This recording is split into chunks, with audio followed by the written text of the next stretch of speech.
வெடுங்கேணி வெடுக்கினார் இவனை தினம் நாரங்கிருத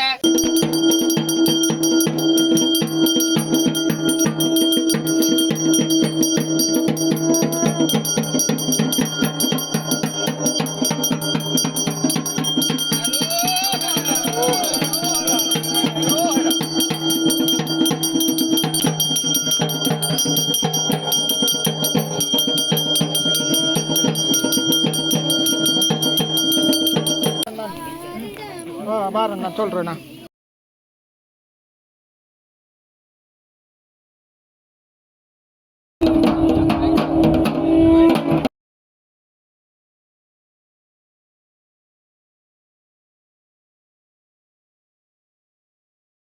தண்ணி கூட தரப்படாமல் மாவிலாறு சம்பவம் உருவாகினதே தண்ணி யாரை என்று சொல்லுவோம். இங்கே தண்ணியை பக்தர்களுக்கு விடாமல் இருந்த ஒரு கோலம் போன முறை நடந்தது. குளத்து தண்ணீர் எடுத்து தான் நாங்கள் பக்தர்கள் எல்லாம் குடிச்சு கொண்டிருந்த நிலைமை.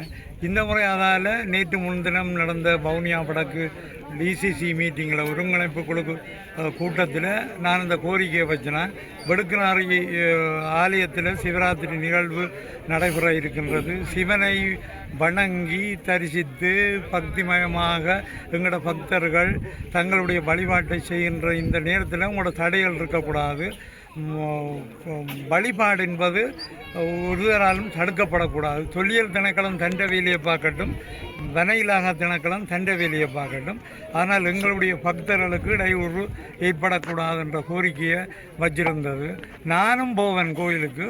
அரசு பண்ணுறேன்னா அரசு பண்ணுங்க, கனநாள் நீங்கள் என்ன அரசு பண்ணியில் போலடக்கு என்று சொன்னான். அதால் இன்றைக்கு வந்து நிற்கிறோம். எங்களுடைய வழிபாடுகளை நாங்கள் தீர்க்கமாக நல்ல முறையில் நாங்கள் வழிபாட்டை செய்வோம். இதுக்கு யாரும் தடை பண்ண இயலாது என்பதை கூறி விடவில்லை.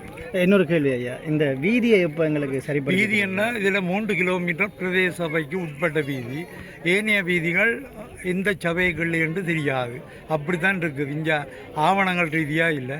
பிரதேச சபைக்கு உட்பட்ட வீதியும் வனையிலாக இல்லக்கல் போட்டிருக்கு. அது கூடிய விரைவில் நாங்கள் அதை விடுவிச்சு கொடுக்குறக்குரிய அழுத்தத்தை கொடுப்போம்.